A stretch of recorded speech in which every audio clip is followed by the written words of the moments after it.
Hi guys, Mami Del ito. So ito na guys yung printer, naiuwi ko na rin dito nung after ng visa interview ni Bunso. Pag uwi ko, pinagrab niya ako para madala ko itong printer na ito dito sa bahay. So ayan, isi-set up ko na ito kasi may mga pinapiprint siya sa akin para madala ko bukas sa kanya. Ayan, tara, set up natin ito guys. So ayan, ilabas muna natin ito ngayon guys. So, i-set up na nga natin guys itong printer na Canon PIXMA G4780. This is a very compact printer that needs only little space. It is a printer all-in-one. It can print, copy, scan, and this is also a Wi-Fi ready. So, pwede tayong mag-print gamit lang ang ating cellphone. Pwede din itong i-connect sa tablet, sa laptop, at sa cloud copy.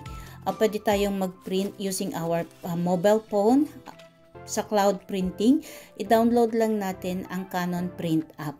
So this is already has a touchscreen LCD and it has an automatic document feeder na we can stack 35 sheets of paper para hindi tayo paulit-ulit na naglalagay ng paper. So at pigmented black na rin ito, meaning it is a hybrid printing for black.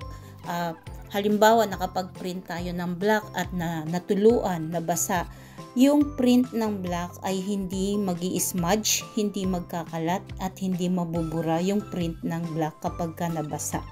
At matipid din ito sa printing using the economy setting. At this is good for small businesses. We can print up to 270 GSM or yung kapal ng paper and maximum of 300 GSM. We can also use special paper.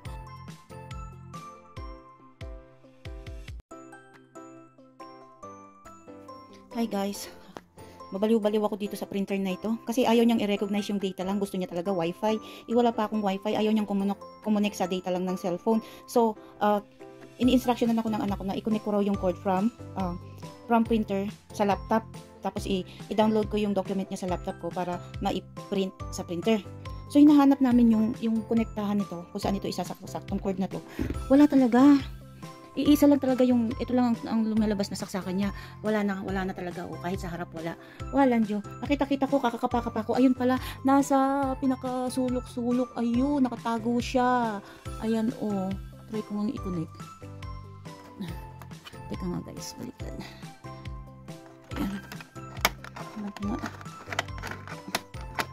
Ayan. Ayun, di kumonek na siya. Ayun, ayusin ko. Ayusin ko yan mamaya. Hirap kasi pag may hawak na phone eh. Ayan, ayusin ko lang guys. Napakadali lang i-set up ng printer na ito since meron na nga siyang LCD touchscreen display.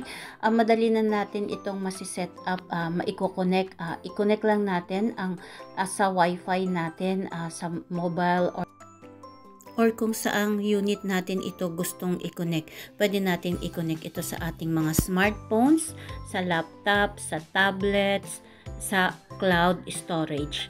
Pwede tayo mag-mobile printing command. Gamitin lang natin, i-download lang natin yung Canon Print app. Ganun din sa cloud storage, makakapag-print din tayo doon. So, makakapag-print tayo dito ng labels, stickers, stationaries, photos, gamit ang inkjet papers, IDs, calling cards, bookmarks, and signages. Nakakapag-print ito ng border list. And one special function nito is yung duplex printing, which is yung baliktaran na printing na hindi mo na kailangan pang baliktarin yung papel. It is automatic double-sided printing. So, yun yung advantage ng another advantage ng printer na ito. And this is also less maintenance since removable printer head. Pwedeng ikaw na lang ang magpalit. Sa iba kasi like sa Epson or sa Brother, kailangan mo silang dalhin sa kanilang service center kung magpapalit ka ng printer head, at saka yung removable waste pad. Less maintenance siya. Pwede ng DIY. Ikaw na lang ang magpalit. Hindi mo na kailangang dalhin sa kanilang service center at hindi mo na kailangang magbayad ulit.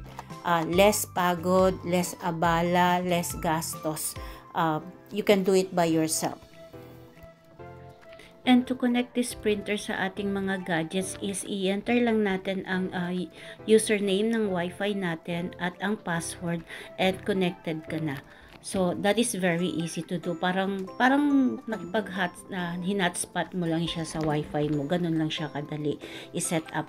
At kung wala ka namang Wi-Fi, pwede naman siyang i-add mo directly, like sa laptop or sa tablet, i-connect mo. Meron siyang USB connector. Pwede mo siyang i-add directly sa printer and devices setting ng iyong laptop or ng iyong tablet. So that's it. And another good advantage of this printer is yung dahil ink tank nga siya, so refilling na lang siya, wala nang resetting, nakamenos na naman tayo ng gastos doon, kasi pag nagpa-reset tayo, kailangan ulit nating dalhin yung printer sa mga service center nila, kung anong brand man yan, kailangan dalhin sila sa service center, magpapa-reset tayo, another bayad na naman yan. Pero siya, continuous printing siya dahil nakatank na siya, so refill ka na lang ng refill. And the best thing with this printer is nung pinurchase ko siya, meron na kaagad siyang kasamang ink na free, which is their original size. Yung original size ng ink nila sa black is 135 ml at sa colored naman ay 70 ml. So yung black nila, that cost 525 sa 135 ml at sa colored naman ay 434, and 3 colors yun, yung yellow, yung blue at yung magenta. That is a total of 1,302 plus yung black na worth 525. So doon pa lang nakasave na ako ng 1,827 sa ink. And aside from that, meron pa akong free. May free ako na isang set din ng ink, isang black at 3 colored. Medyo maliit nga lang yung sizes niya, pero still free pa rin yun. Kung konti lang yung difference nila, kasi yung black na free is 70 ml at yung 3 colored na free ay 40 ml. So free yun. So matagal kong magagamit yung original ink na inilagay nila, kasi per color black nakakapag-print yun ng 7,600 pages. That is full pages ha, 7,600 pages. At yung color ink naman, it can print 8,100 pages. And ang printer natin ay pwedeng mag-maximize ng printing ng 3,000 pages in a month or more, dahil wala nang resetting, continuous printing na siya. So in 3,000 monthly na pages at 3 pesos per page, kikita tayo ng 9,000 pesos. Paano pa yung mga yung iba pa, aside from printing, may scanning, may copying, may photo printing, yung mga labels, yung mga stickers, yung iba pang projects na pwedeng i-print, diba? That is additional earnings. And guys, yung ink na nilagay sa printer ko, which is also free, yun yung original ink na size talaga pag bumili ka sa kanila, which is yung black is 135 ml at yung colored magenta, blue and yellow, it's 70 ml.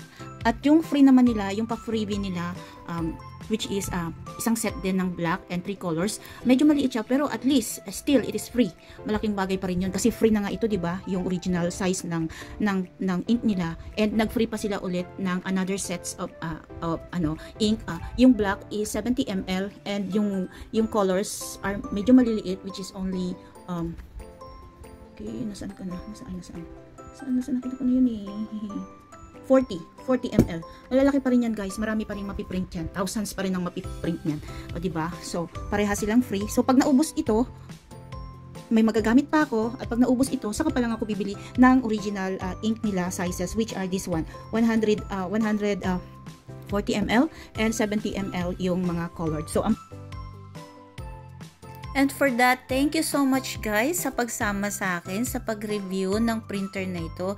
This is a very nice printer para sa mga gustong mag-business ng printing business, scanning and copying. Hindi lang yun, marami pang magagawa ang printer na ito. Try nyo rin. And thank you so much guys. And please, kung hindi pa kayo nakasubscribe, please do subscribe and hit nyo na rin yung notification bell para sa susunod pa nating mga videos. Sana patuloy nyo akong samahan sa aking journey sa susunod kong mga ventures. And thank you so much guys for watching. God bless you all and thank you so much. Bye!